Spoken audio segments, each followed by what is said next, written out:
Sveiki visi. Tai Artūras papasakojo, kaip jaučiasi mokyklos, ar ne, gaunant naujuosius mokinius. Aš pabandysiu perteikti, kaip mes jaučiamės, jau gaudami nebe mokinius, bet paruoštus klientus, kurie yra pasiruošę dalyvauti teisme. Bet prieš pereinant prie žmonių, man pirmas klausimas natūraliai kilo, o tai keitėsi kartos, bet kaip keitėmės mes, kaip regitra, ar keitėmės ar ne. Tai greitai keletą akcentų, tikiu, kad ir jums bus keletą tokių nostalginių dalykų pamatyti, kaip buvo anksčiau. Tai kas patobulėjo ir kas pasikeitė, ar ne? Tai mūsų buvo pirmieji automobiliai, kokie niekas net nekalbėjo apie kažkokius parktronikus, kameras įrengtas ar dar kažką, ar ne, buvo paprasta mašina, atsisėdi ir važiuoji. Viskas. Ir mechaninė apie automatą irgi ten kalbos tuo metu net nelabai ir buvo. Šių dienų technologijos, jos yra automobiliai visiškai kitokie ir paskui pereisiu vienoje temoje, papasakosiu, kaip tos technologijos tampa priežastimi, kartais net neišlaikyti egzamino klientų požiūrių. Kriterija, ar ne? Iki 13 metų vadovavomės generalinio komisaro įsakymu, nes, kaip žinia, mes egzaminavimą 2003 perėmėm iš policijos ir tik tai 13 atsirado jau toks kaip kriterijų aprašas, kurį turim dabar. Tas aprašas keitėsi 7 kartus. Daug ar mažai čia klausimas, keletas pakeitimų buvo, gal sakykime, tokie kosmetiniai, bet kas įvyko pernai ir tikiu didžioji dalis jūsų tame dalyvavo, tai pirmą kartą istorijoje mes ėjom visiškai naują etapą su šito dokumento paviešinimu ir derinimu. Tame dalyvavo ir vairavimo mokyklų asociacijos, ir vidaus reikalų ministerija, susisiekimo ministerija, LTSA, policija. Visi gavo tą dokumentą tam, kad pareikštų savo įžvalgas, koks tas dokumentas turėtų būti ir kaip jo reikėtų vadovautis. Gavom tikrai daug įžvalgų ir pastabų, bet pagrindinis dalykas, kaip girdėdam viešoje erdvėje, ar ne, kad tai yra prastas dokumentas, negeri kriterijai, tai dienos gale pamatėm, kad iš tiesų visi sako, tai yra pakankamai viskas gerai, ar yra tobulintinų dalykų, žinoma yra, bet kryptis yra teisinga. Išaugo norinčių laikyti egzaminų skaičius. Pernai buvo rekordiniai metai, priėmėm 144 000 klientų.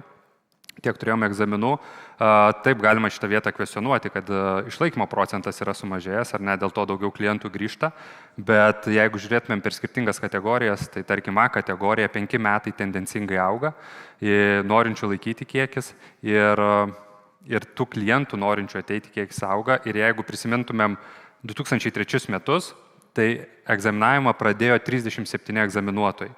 Tais metais ženkliai skaičius jų augo, tais metais paaugo berods iki 70, šiai dienai turim daugiau negu 130 egzaminuotojų tam, kad atliepti klientų lūkesčius ir suvaldyti tas eiles. Aikštelės.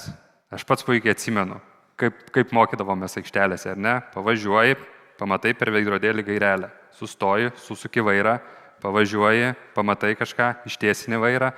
Tik tada aikšteliai galėdavai tiksliai suvažiuoti. Bet lygiai sekančią dieną išvažiavęs į eismą, į Maksimos aikštelę, išlipi iš automobilio, žiūri, kad skersai stovi, ar ne? Tai išėjimas iš aikštelių buvo didelis postumis išeiti į priekį, nes egzaminavimas nėra mokymasis. Egzaminavimas tai yra tas etapas, kai žmogus tą pačią dieną jau realiai gali pilnavertiškai su kitais dalyvauti teisme.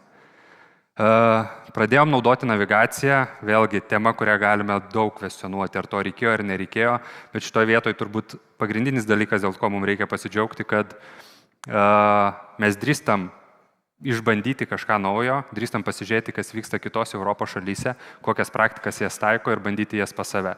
Kaip jos veikia, po kurio laiko galima vertinti ir žiūrėti, ar toliau tai mums yra aktualu, ar vis dėlto reikia pabandžius kažkurių dalykų atsisakyti. Ekologiško vairavimo principai, ar ne, tas irgi atsirado vairavimo kriterijuose. Šitie dalykai, nors anksčiau niekas apie tai net nekalbėjo, bet paskui atėjom, ar ne, ir atsirado ir papildomi kursai, kas yra ekologiškas vairavimas ir panašiai. Ir be abejo atsinaujinom egzaminų teorijos klases, kurios visiškai atitinka europinius standartus ir nemaža dalis Europos valstybių gan su pavydu į mumis žiūri ir sako, oho, kokias klases jūs turit. Netgi pernai diskutuojant su tam tikromis šalimis, jie labai paprastai sako, kompiuterių laikot, mes tai paduodam lapą, išsisprendžia ir viskas, o kam čia reikia. Tai kyla klausimų, kad mums tai atrodo natūralu ir mes jau sakom, kad jau reiktų pačią sistemą atnaujinti, jinai nebėra galbūt tokia šiuolaikiška, kai kitos šalis sako, mums dar nelaikas eiti prie kompiuterizavimo. Ir čia jau nebeapsistosiu, bet patys etapai, kad turėjome egzaminų kortelės, papirinius protokolus, bandėm išmaniuosius rašiklius, šiai dienai turim planšetės ir tikėtina, kad su kiekvienais metais vėl rasim naujus įrankius, kurie mums padės egzaminą priimti dar paprasčiau. Bet tai kaip keitėsi pats vairuotojų portretas. Taip apie amžių jau Artūras papasako, ar ne, tai iš tiesų yra nuo 13 iki 28 metų tie asmenys, kurie ateina dabar, tai kur mes esame, iš esmės esame viduriuke. Dalį jau paleidome eismą, kita dalis ateina.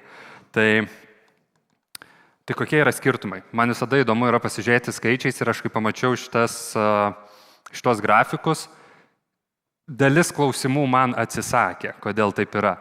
Jeigu pasižiūrėtumėm teorijos egzaminą, iš esmės jie praktiškai yra vienodi, bet jeigu mes turime mėlyną juostą Y kartą, kuo jinai yra panaši su Z karta, tai tuo, kad kai man ateina 18 metų, aš esu žiauriai motyvuotas, noriu čia ir dabar ateiti ir išsilaikyti egzaminą ir padarysiu viską, kad tą egzaminą išlaikyčiau čia ir dabar.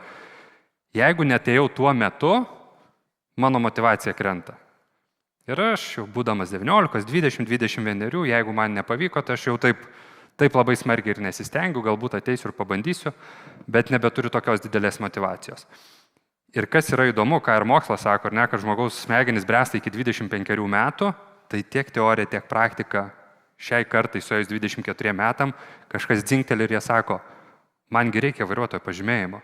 Va tada jie supranta tą naudą, vertę ir 24 metų praktiškai motyvacija išsilygina su 18 metų. O tie metai per vidurį yra tokia duobė. Kai tuo tarpu Y karta, ar ne, jie pabandžiau, jeigu neišėjo, tai praktiškai su kiekvienais metais vis mažiau ir noriu, mažiau esu motyvuotas tam pasirengti. Jeigu palygintumėm vyrus ir moteris, Y ir Z kartoj, tai Y kartoje ta duobė, jinai, sakykime, lygiai taip pat išlieka, bet jeigu neišlaikėm, tai Y karta, tai palaipsniui tiek vyrai, tiek moteris sako, nebėra man tiek susidomėjimo.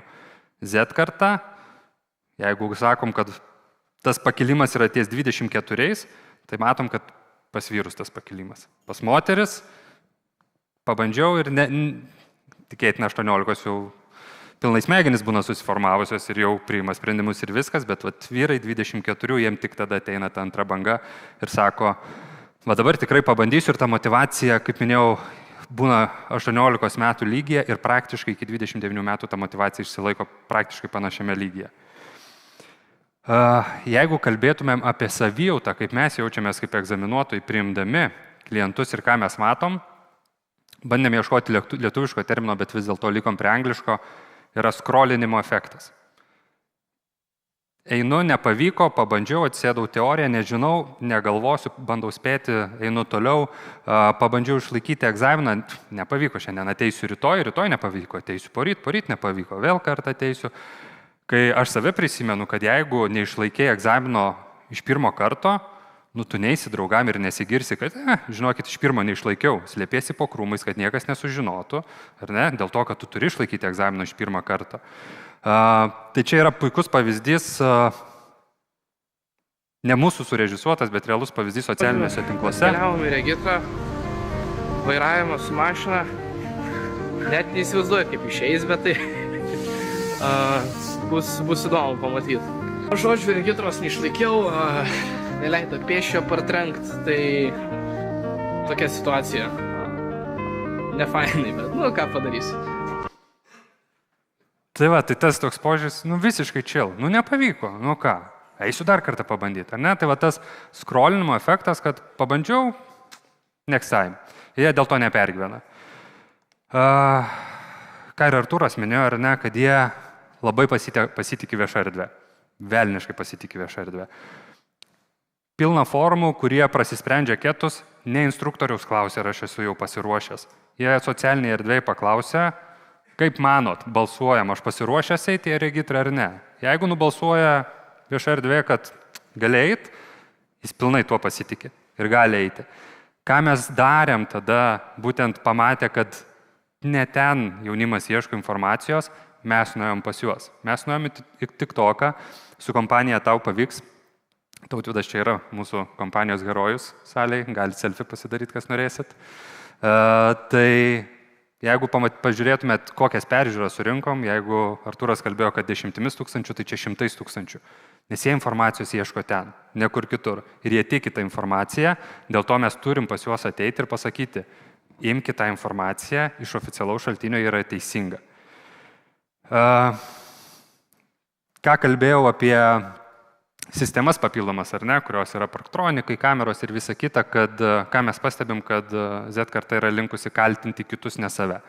Egzamino metu jie sako, nu tai kodėl man klaida, taigi kameroje tai nesimatė, ar ne, bet kad pats turi per veidrodėlius pamatyti situaciją ir ją įvertinti, tai jau čia ne jų problema, čia automobilio problema. Kodėl valytuvai automatiškai neįsijungia, ar ne, kodėl parktronikai nesuveikia, kodėl kažkoks ženkliukas susidegė skidelį, ar ne, nes anoj mašinoje kitokios spalvos susidegdavo ir jie linkia kaltinti kitus. Mano artimoje aplinkoje turiu jaunuolį, kuris, kai aš su juo kalbėjau, buvo 5 kartus neišlaikęs praktikos egzaminų. Šiai dienai yra 6 kartus neišlaikęs. Ir jis mane pasodino, sako, žinok, yra blogai, negaliu išlaikyti. Nusakau, tai pasakok. Ir jis man papasako apie savo 5 egzaminus. Ir ten mūsų buvo nemažas būrelis žmonių ir jie į mane atsisuko, sako, tai sakau, ir ačiū Dievui, kad jis dar neišlaikė. Nes tai pirmą kartą pėstysis kaltas, antrą kartą paspirtukas kaltas, trečią kartą kitas vairuotojas kažkodėl taip netaip važiavo, kaip jis norėjo. Nes jie mano, kad eisme, jeigu išvažiavau, tai jau praleiskit mane. Nu taip nėra. Labai gerai kolega Robertas yra pasakęs, kad vairavimas tai yra socialinis reiškinys, ar ne? Mes turime dalyvauti su kitais, jausti kitus, bendrauti su kitais eisme, ko šita karta kol kas nesupranta to kaip socialinio reiškinio. Na ir be abejo keičiasi poreikiai, ar ne, ypač didžiuosiuose miestuose, tą rodo ir kreivės, kad 24 metų, ar ne, man prireikia realiai to vairuotojo pažymėjimo. Ir visi boltai ir mūsų čia turbūt didžioji dalis, ar ne, sėdinčių naudojasi pavežėjų paslaugomis ir tą priima kaip natūralų dalyką, nors ir turim vairuotojo pažymėjimą, o ypač jaunoji karta, ką man mieste dabar čia gaišti laiko, dar nusipirkti automobilį, jį prižiūrėti, kažkur galvoti, kur jį laikyti, tai jie naudojasi pavežėjų paslaugomis ir tas poreikis yra šiek tiek, sakykime, toks iškreiptas šiai dienai. Bet kokia yra gera žinia? Nes čia gal taip skeptiškai skamba apie tą Z kartą, ar ne, kad ir to nemoka, tai viskas yra gerai su jais. Jie ateina, taip jie yra kitokie, bet jie nėra blogi. Jie kitaip reaguoja, jie kitaip priima informaciją. Ir ką tikrai pastebėjom, kad jie nori vairuoti legaliai. Ką aš turiu omeny? Jeigu paprašyčiau pakelt ranką, kiek iš čia sėdinčių savo laiku mopedus ar motociklus vairuodavot kaimuose su vairuotojo pažymėjimais, tai įtariu, kad mažai rankų pakiltų, ar ne. Nors šiai dienai, lygiai taip pat mano aplinkoje, tie, kas jaunimas nori vairuoti motorolerius, ar ne, jie sako, ne, aš turiu išsilaikyti egzaminą, aš negaliu kitaip išvažiuoti. Taip, žinom, koks tas egzaminas, žinom jo principus, žinom trūkumus ir ką reikia taisyti, ties to dirbam ir yra keičiami įstatymai, bet aš kalbu ne apie procesą, bet apie patį suvokimą jaunosios kartos, ar ne, kad jie sako, jeigu jau vairuosiu, tai jau turiu turėti tam teisę vairuoti. Ir